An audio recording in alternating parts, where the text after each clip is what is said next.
Here are the top stories of the news. Peter Obi describes Oyo teachers' killing as failure of collective humanity. Nigeria police force dismantles human trafficking ring, rescuing 30 million Malian nationals, allegedly. On the foreign scene, Togo announces removal of visa requirements for nationals of all African countries. Good afternoon and welcome to Spring News at 12 on Western Spring Television. My name is Olufemi Alibi. A former Anambra State Governor, Peter Obi, has described the killing of one of the kidnapped teachers abducted during the attack on schools in Oyo State as not just a security challenge, but a failure of collective humanity. Obi's reaction to the menace comes on the heels of President Bola Tinubu on Monday assuring that all victims abducted during the attack will be rescued. Bandits invaded the Siele community in Uri local government area of Oyo State last Friday. Abduction staff, students, and pupils of Community Grammar School, Baptist Nursery, and Primary School and LA Primary School. According to the statement, security operatives are working around the clock to rescue the victims and apprehend the bandits and their collaborators within the community. Reacting to the incident and others, Obi, in a post on X handle late Monday, described the incident and tagged it a sign of moral and social decay. Meanwhile, Oyo State's Governor Seyi Makinde has declared that his administration will not surrender to terror following the abduction of students and teachers in the Orire local government area of the state. Makinde, who spoke to journalists in Ibadan on Monday, maintained that the state will not bow to intimidation. He said the state's government remained committed to exploring every lawful means to secure the release of the abducted students and teachers.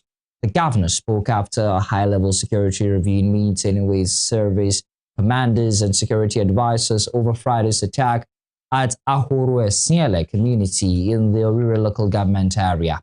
He described the situation as fluid and difficult, noting that security agencies were conducting coordinated operations to rescue the victims.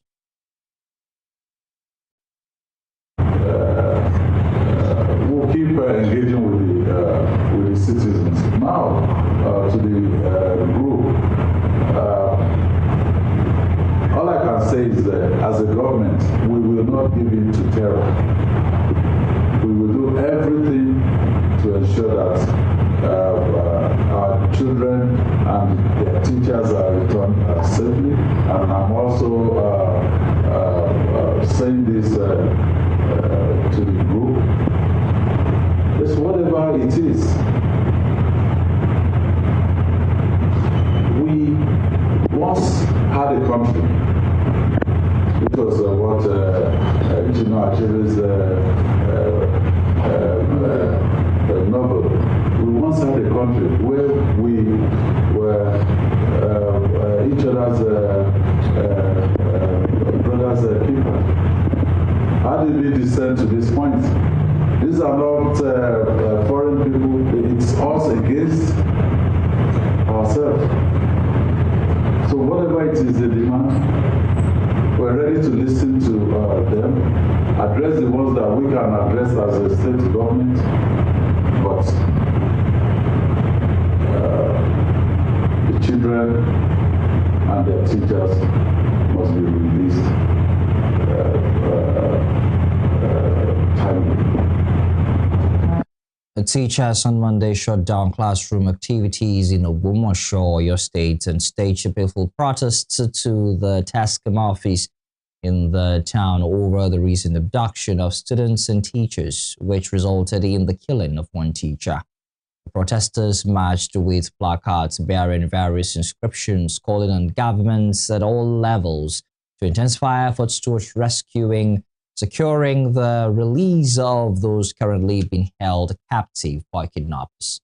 The demonstration follows the recent abduction incident in Oriri local government area, which has continued to generate concern among education stakeholders and residents across the state. The teachers also demanded improved security around schools and safer learning environments for both staff and students.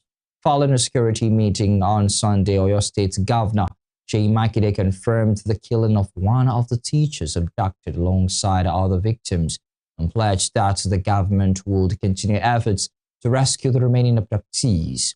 Makinde said the state government had intensified efforts to secure the release of the remaining victims, stressing that both kinetic and non-kinetic approaches were being deployed to tackle the situation.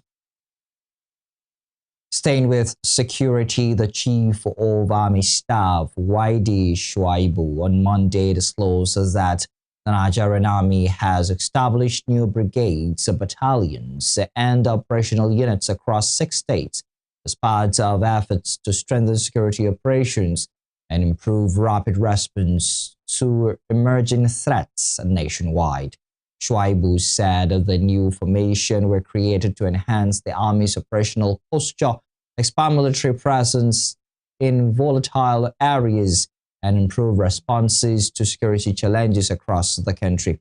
The chaos made this. The Chief of Army Staff made this known during the opening ceremony of the Chief of Army Staff First Biannual Conference 2026 held in Abuja. According to him, the Army has continued to sustain and enhance operational posture through troop deployments, restructuring of formations, and the establishment of additional joint task force units in strategic locations. He noted that the measures were aimed at improving operational effectiveness and strengthening the Army's capacity to respond swiftly to security threats across different regions of the country. The COAS reaffirmed the Army's commitment to strengthening joint operations, interagency collaboration, and international partnerships.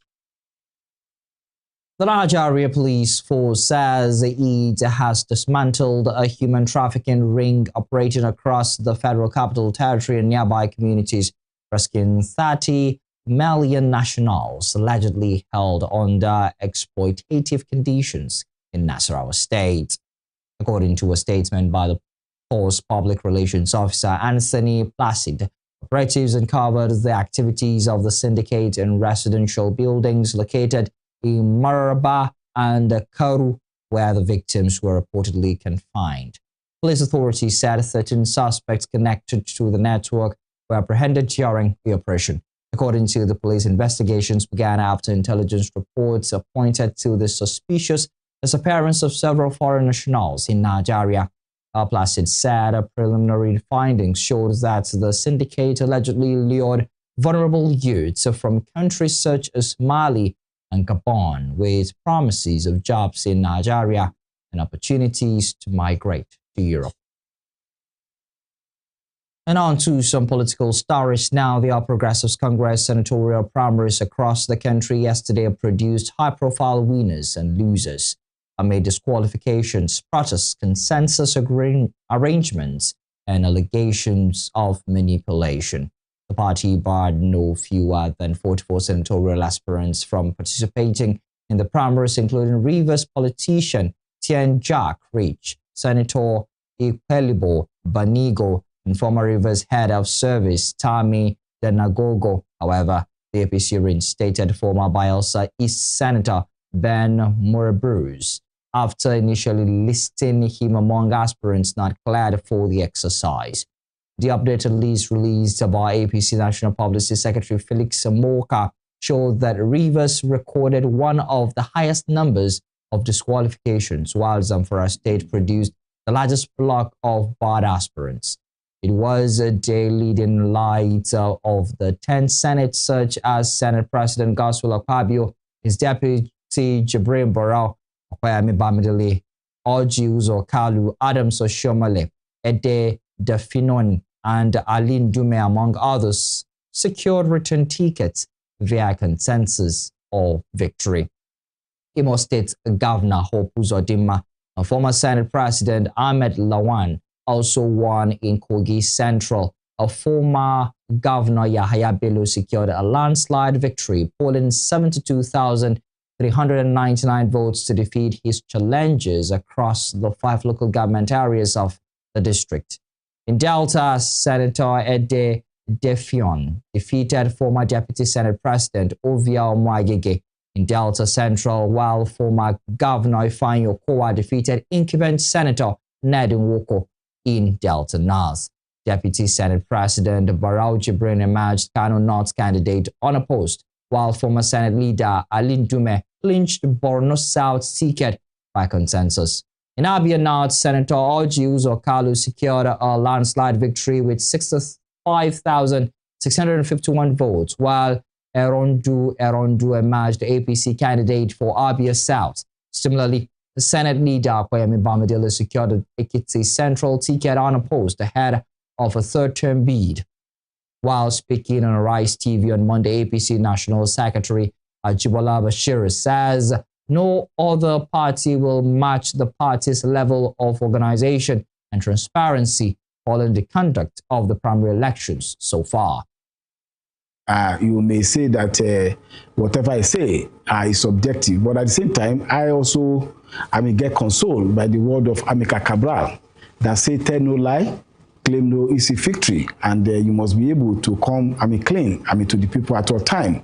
I will say by and large from the reports that we have received from the primary done so far, that is the House of Representatives and the Senate, I think I will score our party very high in terms of organization and in terms of the outcome of the exercise. Just now in your studio, I'm watching a teeming crowd of people milling around around 8,809 political wards where the direct primaries are held in the country. And of course, our party are choosing the direct primary, which is one of the options, of the 2 options in the Electoral Act for the conduct of primaries. Even in instances where we have only one gladiator, we allow our members from all the world to come and say what they want to say about that. So that is the height of democratic inclusion. And of course, just like any processes, there will be some people who will only see the negative side of what has happened. Of course, it's part of the process. But of course, definitely, that's by and large, the exercise has been very peaceful. The exercise has been very inclusive, and the exercise has been very engaging, and of course, allowing the party members from across the breadth and length and breadth of the country to take charge of the processes itself. So I'm actually delighted seeing beautiful, lovely picture of mass of Nigerian people coming out to say, this is the person we want to be the flag bearer of our party. And of course, without beating our chest, you can also see that this is the only political party that is the limelight about transparency, about coming out to show that we want our people to do so. So far. And I also take a challenge to you. By 29th or 30th of May, you will not see any of these pictures coming from any other political party. In a similar development, the current lawmaker representing Osun East at the National Assembly, Francis Fadausi, has won the ticket of the All Progressives Congress in the 2027 general elections. This came as the senator representing Osun Central, Olubiyi Fadeyi Ajagunla, lost the re-election ticket to Adekunle Adegoke, commonly known as K-Rad. Fadausi, presently serving as the Senate Committee on Industry, was first elected into the Senate in 2019 on the platform of the People's Democratic Party. He, however, in 2025, alongside 4 other PDP lawmakers, defected to the All Progressives Congress. In Osun West, senatorial insurance expert Akin Ogunbiyi picked the APC ticket with a total of 30,568 votes. In other news, the Independent Corrupt Practices and Related Offences Commission (ICPC) has denied claims that it refused the family of Nasser El-Rufai access to the former governor of Kaduna State.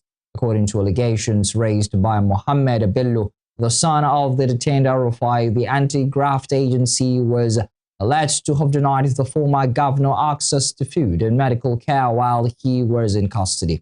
Bello made this claim in a statement on his social media account, asserting that the anti-graft agency acted in violation of a court order that permitted the former governor to have access to his physician and family members. The lawmaker indicated that two separate incidents on May 15, 2026 raised alarm regarding what he termed violation of his father's constitutional rights during his detention. Bello contended that the officers insisted that permission from the agency's chairman was necessary before the doctor could meet with the detainee, despite a court order that allowed unrestricted access to his medical team. The ICPC expressed its desire to rectify what it termed misleading narratives that have been circulating, affirming that it operates within the parameters of Nigerian law and adheres to international best practices. The Federal Capital Territory High Court sitting in Abuja on Monday sustained the arrest warrant earlier issued against former Minister of Humanitarian Affairs Sadiya Umar Farouk over alleged fraud involving $1.3 million and 746.7 million naira.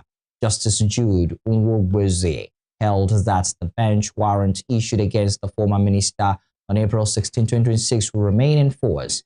Farouk is being prosecuted alongside Bashir Noura Al-Khali and Sani Nafiu Mohammed by the Economic and Financial Crimes Commission on charge bordering on alleged criminal conspiracy, abuse of office, and diversion of public funds. At the resumed proceedings, counsel for the EFCC, Rotimi Jacobs, informed the court that the matter was slated for arraignment, but noted that the first defendant, Farouk, was absent without explanation. The FCC in the past week declared the former minister wanted for alleged criminal conspiracy, abuse of office, and diversion of public funds. The Osun Health Insurance Agency has commenced arrangements to enroll traditional rulers across the state and their spouses into the state health insurance scheme following the approval of Ademola Adeleke. The agency said the initiative reflects the administration's commitment to ensuring accessible, affordable, and quality healthcare delivery for all residents of Osun State, regardless of social status or background. Speaking on the development, the executive secretary of Obis, Razak Akindele, disclosed on the state's official handle on Monday that the agency had already put necessary measures in place to ensure a seamless enrollment exercise across the state. According to him, officials of the agency would begin visits to the policies of traditional rulers from Wednesday, May 20, 2026 for registration and enrollment, adding that the exercise would last for 2 weeks. Akindele noted that the gesture was aimed at strengthening healthcare access for royal fathers and their spouses while appreciating their contributions to peace, unity, and development in Osun State. You're watching Spring News 12 on Western Spring Television. We will be right back to this break.